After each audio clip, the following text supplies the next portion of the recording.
Hello everybody, my name is Puneet Dwivedi. I'm an Associate Professor of Forest Sustainability at the Warnell School of Forestry and Natural Resources, University of Georgia. Today, we are going to talk about FACETS, Research and Insights from Georgia. And before I go further, I would like to thank the organizers of Georgia Water Resources Conference for giving our team an opportunity to talk about all the research that we have done as a part of FACETS project from last 4 years. And our team for this special session is comprised of 7 individuals, including myself. So here I would like to give a big shout out to Dr. George Vellidis and Dr. Amanda Smith, who are faculty members at University of Georgia, for helping me in organizing this special session. I would also like to give a big shout out to Dr. Latif Kalin, who is a faculty member at Auburn University, for joining us for this special session. And definitely, I would like to thank all the 3 graduate students, Ranjit Bawa, Ritesh, Karki, and Henrique Haas, for coming together on this particular special session. So let us dive in. So what does FACETS stand for? So FACETS is an acronym for Floridan Aquifer Collaborative Engagement for Sustainability.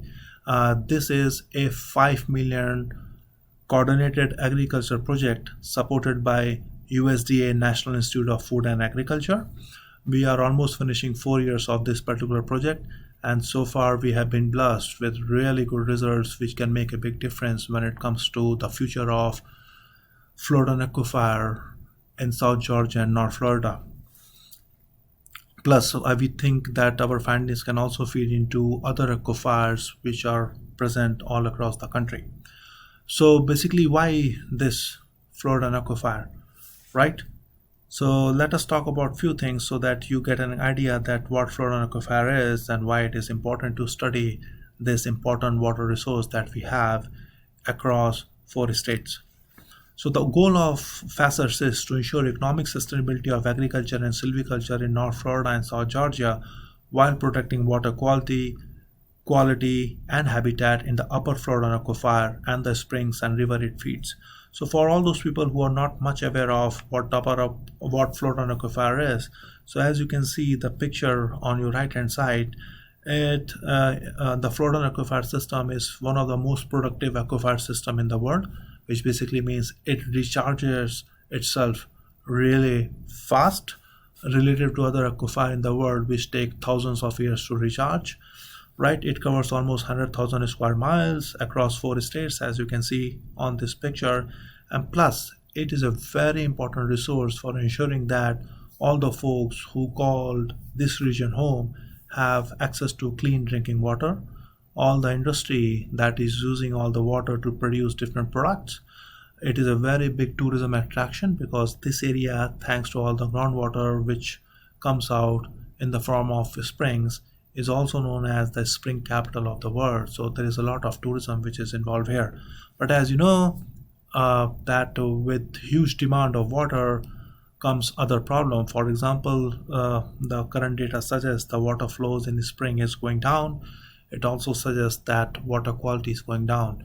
So that is why we came together as a team to write a big proposal to USDA NIFA to better understand that what are the mechanisms of this aquifer and basically what we can do, especially in the context of agriculture practices and silviculture practices, so as to make sure that the sustainability of this great resource is maintained over space and time. So there are 3 objectives for this particular FACETS project. The first objective deals with developing a comprehensive modeling platform to predict the interaction between farm and forest at the regional level. The second objective deals with how to engage stakeholder groups so as to take our science on the field, where we are actually encouraging farmers and forest landowners to do good practices based on science based information so as to make sure that they are also making money while not deteriorating water quality or water flows. And the third objective is to make sure that we are conducting innovative agriculture best management practices research so as to see what are the trade-offs between economics, water quality, and water flows at the farm level. So those are 3 objectives of this particular project. And as you know, $5 million is not sufficient money where we can analyze all the watersheds which are present in this giant aquifer. So basically, for our research under the FACETS, we are just focusing on two watersheds: Flint River Basin, which is entirely in Georgia, and the second water basin is Suwannee Basin, which is halfway Florida, halfway Georgia.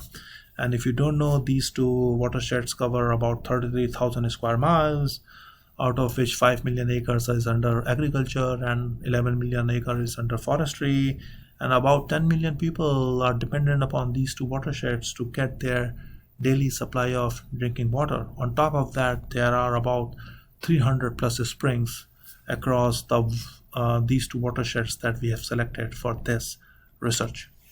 So for today's session, we are going to focus on objective 1 and objective 3, because if we also talk about objective 2, there is no question mark that we will run out of time. So this is what we have planned for today. So I just finished my introduction, and then Dr. George Vellidis is going to talk about irrigation scheduling strategies to increase water productivity. Then Henrique Haas is going to talk about the connection between forestry practices and hydrology. Then Ritesh Karki is going to talk about the interaction between surface water flow and underground water flow when it comes to Flint River Basin, especially in the presence of climate change. Then Amanda Smith is going to talk about economics of measurement practices to improve water quality and water flows, especially in Upper Floridan Aquifer. Then basically second last Ranjit Bawa, who is my graduate student, is going to talk about that what is the marginal cost if you want to increase water flows from an acre of loblolly piney stand in South Georgia. And finally, I come in and talk about a new innovative model that we have developed in our land, which can model land use changes with respect to given regulations. So this is what we have planned for you. In case you have more questions, you want to touch base with any of these speakers, you can directly reach out to them. I'm pretty sure they will give you their email addresses at the end of the talk. And if you cannot find their contact, you can always email me, and then I will definitely connect with you with the speaker that you want to touch base with. So with this, I am again thankful to all of you for your time and support, and enjoy the special session on facets, especially looking into all the research that we have found for the great state of Georgia. Thank you so much. Have a nice day.